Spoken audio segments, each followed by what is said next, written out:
Welcome to Realty Reels, your go-to Aussie channel for property insights and market trends. Don't forget to like, share, and subscribe to get closer to your real estate dreams. Why Australia's property prices keep rising, even when they shouldn't. Have you noticed how property prices in Australia just keep climbing, even when everyone says they shouldn't? Well, there's a reason for that, and it's not just interest rates or population growth. In today's video, we're diving into the real forces driving Australia's property market, what could happen next, and whether buying now still makes sense in 2025. Stick around, because what I'm about to share could completely change how you think about housing in this country. Hey everyone, welcome back to Realty Reels.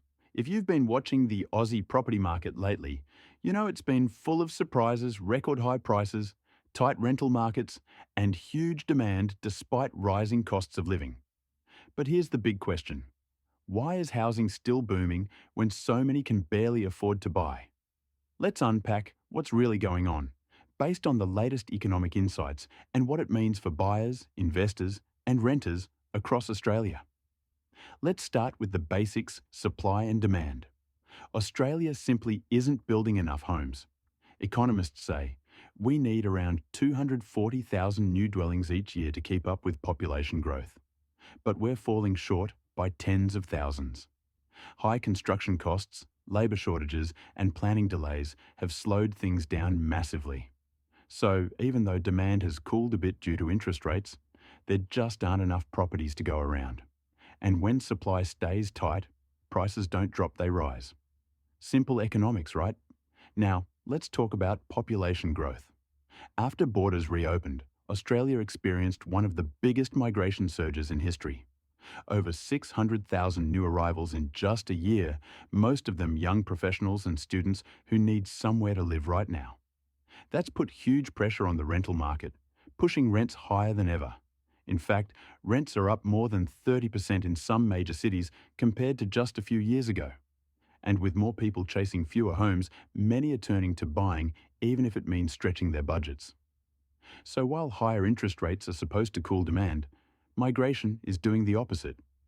Now, here's the tricky part. Interest rates have gone up faster than we've seen in over a decade. That's made it harder for first home buyers to borrow as much as they could before.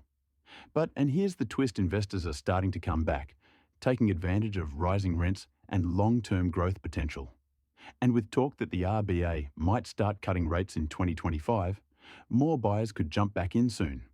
So even if prices stabilise for now, there's a strong chance we'll see another wave of demand once rates ease. So, what's next for property prices? Economists predict modest growth in 2025, maybe 3 to 5% nationally. But that varies a lot by region. Brisbane and Perth are expected to keep outperforming, thanks to strong population growth and relative affordability. Sydney and Melbourne might grow more slowly, but they'll still remain incredibly competitive due to undersupply. In other words, we're not likely to see any major price crashes, just a bit of breathing space before the next upward cycle. So what does all this mean if you're thinking of buying or investing? Well, waiting for a big price drop might not be the best strategy.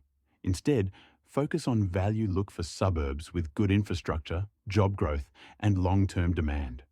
And remember, Australia's property market has always been cyclical. Timing helps, but time in the market usually matters more than trying to pick the perfect moment.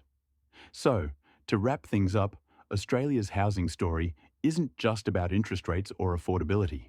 It's a mix of strong migration, chronic undersupply, and resilient demand that's keeping prices higher than anyone expected. If you're planning to buy, sell, or invest in 2025, understanding these trends can help you make smarter moves and avoid common mistakes. Thanks for watching Realty Reels. If you found this video helpful, don't forget to like, subscribe, and turn on notifications so you never miss the latest insights on Australia's real estate market.